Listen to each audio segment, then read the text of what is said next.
Hey guys, welcome back to a new video. If you're new to the channel, stick around for a bit, watch a couple videos, subscribe, give me a thumbs up, that'll be great. Alright, so today I'm dropping a monthly pickups video. These are the games that I picked up in August, September, October, and November. Although I am doing a separate video for Black Friday stuff because, yeah, Black Friday. Alright, so of course I do have some games to share, I have some hardware, and we'll start off with this little collectible, this little ditty right here. It's the Super Mario LED desktop tree. I did a separate video focusing on this little Nintendo collectible, and you can see it right there in the background. So if you're interested, definitely check that video out. Great little way to bring a little holiday spirit to the game room. When it comes to hardware, I did pick up the Legend of Zelda Game & Watch that Nintendo put out recently for the celebration of Zelda's 35-year anniversary. That's so crazy to think that this series has been around for that long. But honestly, when they first announced this, I didn't quite know how to feel. I was a little salty, just a bit, because Zelda's been around for 35 years. Was thinking that we would get maybe something a little bit more than a Game & Watch, but you know what? I won't complain. I love this series. This Game & Watch comes with the original Legend of Zelda, comes with Zelda 2, and also Link's Awakening. And then, of course, you have the clock on it as well. So, yeah. Cool little piece of hardware here. I love these Game & Watches. I really do wish that they would bring them back. I also did get my hands on a Nintendo Switch OLED model a couple weeks after it was released. I lucked up and found one at Target, and I am in love with this thing. The screen, it has a crisp OLED screen that is just beautiful. And I'll be honest with you guys, it's been a while since I've actually played a full-size Switch. As you guys know, I mean, majority of my time when I play Switch is in handheld mode, and I have been playing with the Nintendo Switch Lite since it was released, just because of that smaller form factor. But by gosh, I love this OLED model. It really made me realize how much I love rumble. I didn't think I would miss it because, you know, the Lite doesn't have that rumble feature, but I really miss the rumble, and I just love the screen. Great piece of hardware. Right, so let's just hop into the games here. We'll start off with the PlayStation 5. We have here Tales of Arise. I haven't had a chance to play a lot of this. Honestly, I've played maybe 2 hours of it, and I do plan on, once winter break comes, I got a little bit of time away from school, I'm going to spend majority of my time playing Tales of Arise. I love the Tales series, and I really could have held off before buying this game because I feel like it went on sale not too long after it was released. But you know what? If I'm into a series, I'm going to support them right when it comes out, and I picked it up. So yeah, I'll definitely be playing this within the next couple of weeks. The Dark Picture Anthology, House of Ashes. I actually think this is my favorite one out of the series, the Dark Picture Anthology series. I completed this, and immediately afterwards, I wanted to go back in and restart the game, and that's never happened with any other game in the series. It's not scary. It's not scary. There are some jump scares, of course, in here, but of course, you know, it's nothing crazy. It's a lot of psychological stuff. But my favorite thing that I enjoyed the most about this game was just like the relationships were definitely the relationships that could be built. And just seeing the differences in all of the characters. I don't want to give away too much more, but just know it's interesting. There's a love triangle going on here, which is probably, all that drama was probably the reason why I really enjoyed it. It was like a soap opera, but it plays out just like all the other Dark Picture games. You have your QTEs, and you know, you're basically making choices to see what's going to happen next. And I really did enjoy it. So I'm looking forward to the fourth, and I think it's the final installment in this series coming out next year. Lost Judgment, of course, for the PlayStation 5. I did pre-order this game when it was first announced, and it came with a nice little steel book. there, which I really do enjoy. I haven't had a chance to play the game yet, though. I just recently installed this on my PlayStation 5, so I will be playing that this weekend. And I'm looking forward to digging deep into this game. I enjoyed the Yakuza games. I enjoyed the first Judgment. I thought it was a lot of fun. Cool little detective story going on there. So I'm looking forward to seeing what this one has to offer. Moving on to the Xbox, this here is Alan Wake remastered, which is great. I love the original Alan Wake, and I definitely want to make my way through. I streamed a bit of this around Halloween time. Definitely want to make my way through this game so I can play that American Nightmare, I think it's called, the DLC. I never got a chance to play this. Yeah, pretty much it looks good, but it just plays like a game that came out in 2010, which isn't a bad thing. Definitely some flaws in there, but I mean, it's really good stuff. Far Cry 6. So since it was released, I've put close to 25 hours into this game, and I really do enjoy it. But I find myself just having to take a little step away from Far Cry games as of late. They kind of changed things up. This is very similar to Far Cry 5, which I thought was all right. Wasn't the best Far Cry, not my favorite Far Cry, but it was all right. I liked the whole little story that they had going on here. This isn't really catching me. I'm doing a lot of the side missions and a lot of the activities in this game rather than progressing in the story. I find just like the side activities to be rather soothing. Just put on a podcast or whatever, or have a YouTube video on my second monitor and just play some side missions and do like checkpoints and all that good stuff. Haven't really. I don't know, something about the story's just not sticking with me, but I do love the amigos. Chorizo is definitely my favorite. You guys let me know who's your favorite amigo in Far Cry 6. I got it now. Life is Strange True Colors. This is one of my favorite games that I've played this year. Honestly, it is. Yeah, this is a really good story. Just fell in love with the characters, the character development. Won't get too super deep into the story, but there were some times where I shed a little teardrop came down just because it just hit me. I don't know, there's just something about this game that I really did like.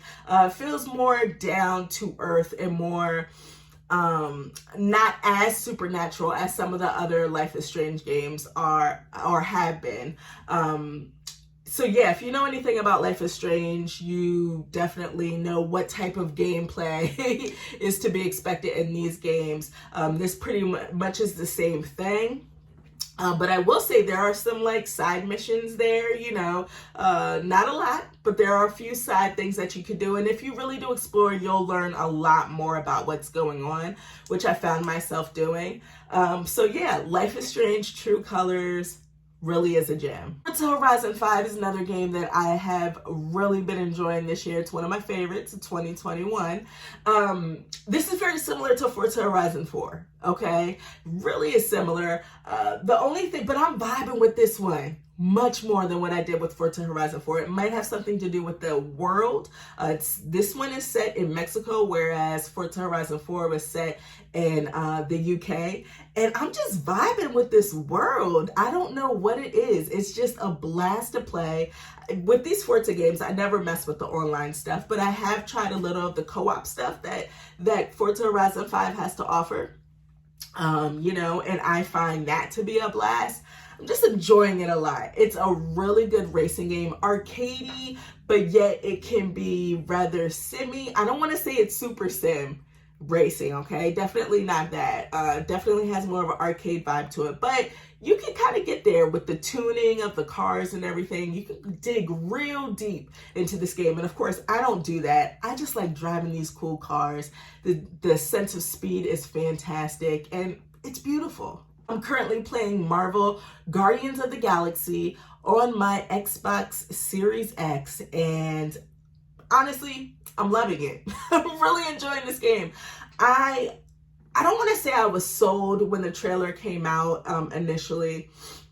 I think that was at E3. I wasn't sold, but I was like, this is kind of cool. It definitely piqued my interest because out of all the comic book like movies, Guardians of the Galaxy is my favorite, honestly. It doesn't take itself too seriously. It's fun, has awesome 80s music, and that's what you're getting in this game. The gameplay is cool. It kind of reminds me of Mass Effect.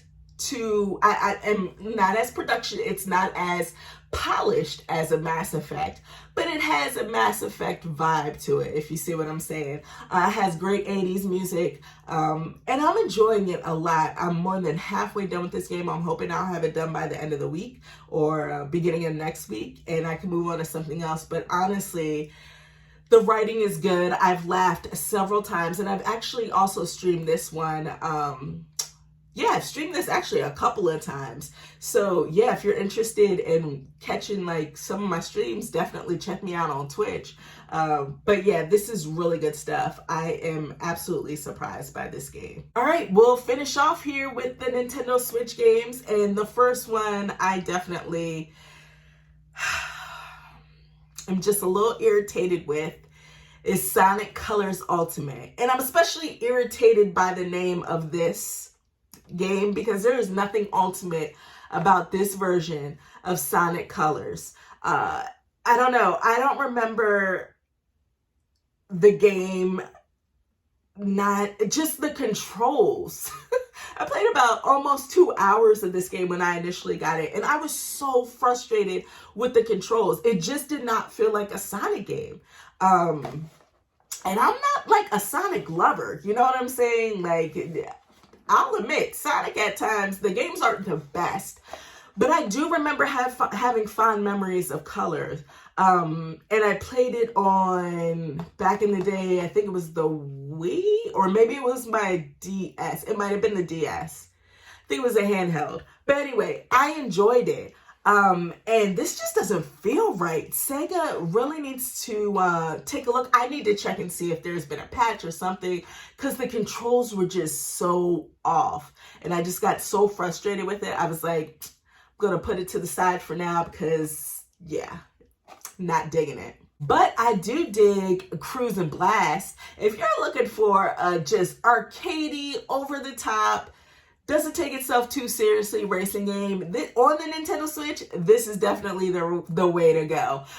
It's cruising. Like, we remember the old arcade games. I didn't play the Nintendo 64 cruising games, okay? Like, all that Nintendo 64 generation, like that era, I have no fond memories of the Nintendo 64. I'm sorry. If you love the N64, I feel ya, I hear ya, but that's not me.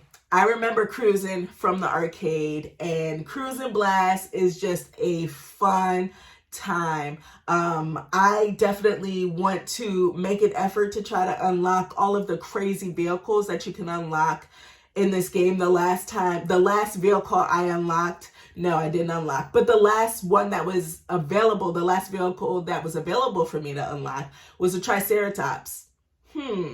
That's crazy, right? So yeah, Cruise and Blast, definitely don't overlook this one. It really is a fun racing game on the Nintendo Switch. WarioWare, Get It Together. I really did enjoy this one as well. I played through it to completion. And of course, I mean, it's a Wario game, so there's tons of things to unlock, right? But I enjoyed it for what it's worth. I did have was a little irritated with this one at times as well, just because, you know, I do like change, and they changed this up, which is great. The way they changed it is you get to play as Wario and, like, I want to say maybe 9 other characters that we've seen in the series before, and all of those characters play out differently during the micro mini games, and you'll switch characters in between each set of games. I think it's crazy. It was ridiculous. There were times where I was just like, I don't even know what I'm supposed to do. It's a little confusing at times, but it really was a good time. This is the anniversary edition of Super Monkey Ball Banana Mania. 20-year anniversary for Super Monkey Ball. I haven't always been a Super Monkey Ball fan. I'm not like, I don't think it's the best series ever, but I enjoy it for what it's worth. Cool little puzzle game for the most part. Just fun to sit down and kind of chill out to, have Netflix on in the background, listening to some music. Haven't made it too far into this one, but definitely I'm going to come back to it. Just kind of got that gaming ADD, you know, at times it just takes over.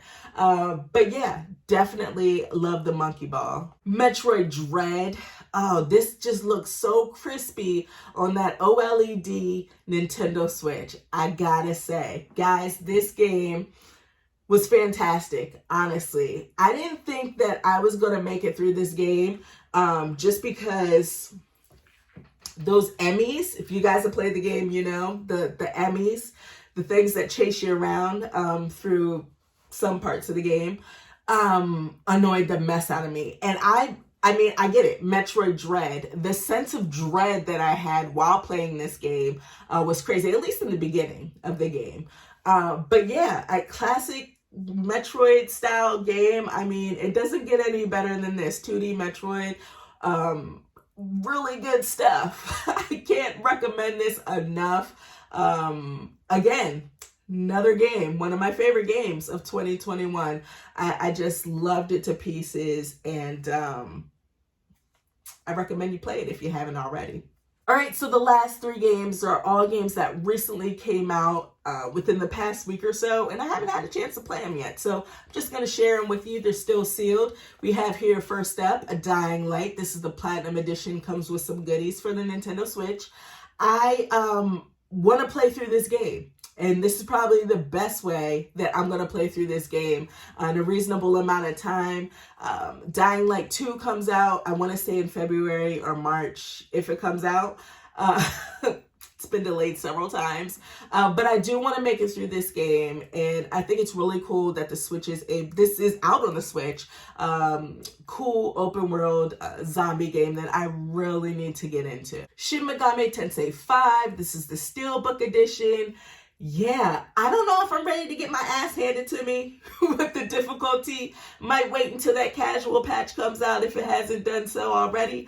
But yeah, I definitely do want to give this one a try sometime soon. And finally, guys, the last game here, still sealed, Pokemon Brilliant Diamond. I went with Diamond just because it's my birthstone, and why the hell not? I mean, if you're going to do it big, right? Go with the Diamond. Yeah, haven't had a chance to play it because, like I said, it just came out, but we'll see with this one. I don't even know. I know I did play a little bit of Pokemon Diamond when it was first released, but I know I didn't make it through all the way. I didn't complete it, so definitely will do that with Brilliant Diamond. All right, guys, so those are the games that I picked up between August and November of 2021. I would love to know if you've played any of the games that I shared with you today. Let me know what you think of them. Let me know what games you've picked up over the past couple of months. I want to thank all of you for sticking around to the end of the video. Just know that next week I will have a Black Friday haul posted so you guys can see what I picked up over Black Friday. Again, thanks for watching. I'll check you next time. Peace.